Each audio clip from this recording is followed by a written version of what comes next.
नमस्कार, अभिवादन स्वीकार कीजिए आपके अनुज का, जो करता है स्वागत आज के मुख्य समाचार में आपका।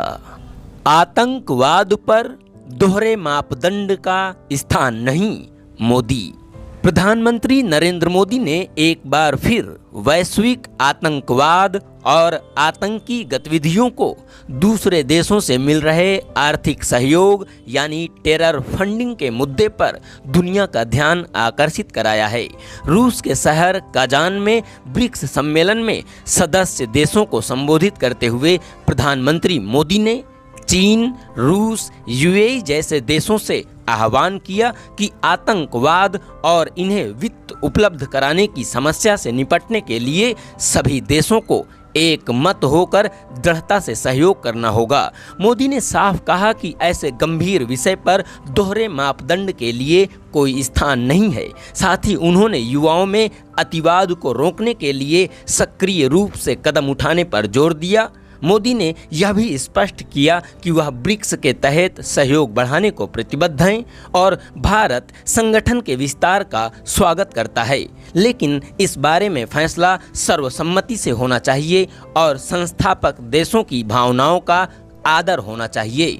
भारत ब्रिक्स संस्थापक सदस्य है। कजान में ब्रिक्स की 2 बैठकें हुईं, एक सदस्य देशों की और दूसरी सभी आमंत्रित देशों की। दोनों बैठकें रूस के राष्ट्रपति व्लादिमीर पुतिन की अगुवाई में हुईं। दोनों बैठकों को प्रधानमंत्री नरेंद्र मोदी ने संबोधित किया। सीमित पूर्ण सत्र में उन्होंने कहा, एक विविध व समावेशी प्लेटफॉर्म के तौर पर ब्रिक्स सभी विषयों पर सकारात्मक भूमिका अदा कर सकता है। इस संदर्भ में हमारी सोच आम जन केंद्रित होनी चाहिए। हमें विश्व को यह संदेश देना चाहिए कि ब्रिक्स विभाजनकारी नहीं, जनहितकारी समूह है। इस संदर्भ में उन्होंने मौजूदा यूक्रेन रूस युद्ध और पश्चिम एशिया में चल रहे संकट की तरफ भी संकेत करते हुए कहा, हम युद्ध नहीं, वार्ता और कूटनीति का समर्थन करते हैं और जिस तरह हमने मिलकर कोविड जैसी चुनौती को परास्त किया, उसी तरह हम भावी पीढ़ी के सुरक्षित, सशक्त और समृद्ध भविष्य के लिए नए अवसर पैदा करने में पूरी तरह सक्षम हैं। साथ ही उन्होंने साइबर सुरक्षा और सुरक्षित आर्टिफिशियल इंटेलिजेंस के वैश्विक नियम बनाने पर भी काम करने का आह्वान किया। भारतीय प्रधानमंत्री ने ब्रिक्स के इस मंच से वैश्विक संस्थाओं में सुधार की भी पैरवी की और कहा कि हमें वैश्विक संस्थाओं में सुधार के लिए एक मत होकर आवाज उठानी चाहिए। मोदी ने कहा, संयुक्त राष्ट्र सुरक्षा परिषद, विश्व व्यापार संगठन, मल्टीलेटरल डेवलपमेंट बैंक्स यानी विश्व बैंक आदि में सुधार के लिए समयबद्ध तरीके से आगे बढ़ते हुए हमें ध्यान रखना चाहिए कि इस संगठन यानी ब्रिक्स की छवि ऐसी न बने कि हम इन संस्थाओं में सुधार नहीं बल्कि उनकी जगह दूसरे संस्थाएं लाना चाहते हैं। ग्लोबल साउथ देशों यानी विकासशील व कम विकसित की आशाओं, आकांक्षाओं और अपेक्षाओं को भी ध्यान में रखना चाहिए। मुझे खुशी है कि ब्रिक्स के अंतर्गत भी इन प्रयासों को बल मिल रहा है। पिछले वर्ष अफ्रीका के देशों को ब्रिक्स से जोड़ा गया। इस वर्ष भी रूस द्वारा अनेक ग्लोबल साउथ के देशों को आमंत्रित किया गया है।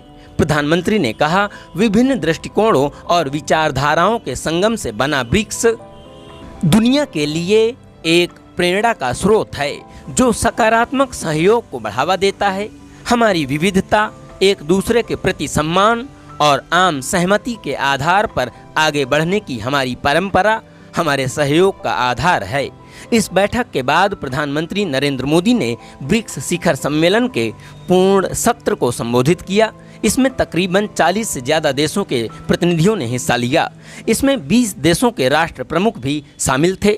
मोदी ने इस सत्र में मुख्य तौर पर भारत की तरफ से ब्रिक्स के तहत इन देशों को आर्थिक विकास या सामाजिक विकास से जुड़ी सेवाओं की गुणवत्ता बढ़ाने वाली पेशकश की। उन्होंने भारत व यूएई के बीच यूपीआई के इस्तेमाल का जिक्र करते हुए सभी देशों को यूपीआई अपनाने की पेशकश की। इसी तरह से वैक्सीन व डिजिटल हेल्थ के क्षेत्र में भारत के सफल अनुभव को साझा करने की बात कही।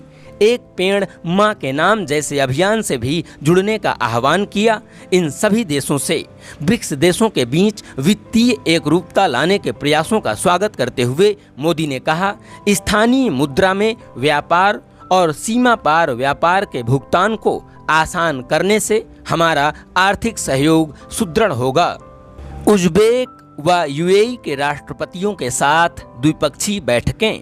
ब्रिक्स शिखर सम्मेलन प्रधानमंत्री नरेंद्र मोदी ने चिनफिंग के अलावा रूस के राष्ट्रपति पुतिन, ईरान के राष्ट्रपति मसूद पेजेस्कियन, उज़्बेकिस्तान के राष्ट्रपति शौकत मिर्जियोव और संयुक्त अरब अमीरात के राष्ट्रपति मोहम्मद बिन जायद अल नाहयान के साथ भी द्विपक्षीय बैठकें की। प्रधानमंत्री ने एक्स पर पोस्ट में कहा कि राष्ट्रपति मिर्जियोव के साथ बैठक में व्यापार व सांस्कृतिक संबंधों सहित दोनों देशों के बीच द्विपक्षीय सहयोग बढ़ाने पर चर्चा की। एक अन्य पोस्ट में उन्होंने यूएई के राष्ट्रपति नाहयान से मुलाकात पर खुशी जताई। सम्मेलन में भाग लेने के बाद प्रधानमंत्री नरेंद्र मोदी स्वदेश रवाना हो गए। इस दौरान प्रधानमंत्री ने ये भी कहा, ब्रिक्स देशों से किया यूपीआई को अपनाने का प्रस्ताव, डिजिटल हेल्थ को भी साझा करने की पेशकश, एक पेड़ मां के नाम अभियान से जुड़ने का आग्रह, स्थानीय मुद्रा में कारोबार शुरू करने की पहल का स्वागत। इसी के साथ आज के समाचार समाप्त हुए। बहुत बहुत धन्यवाद।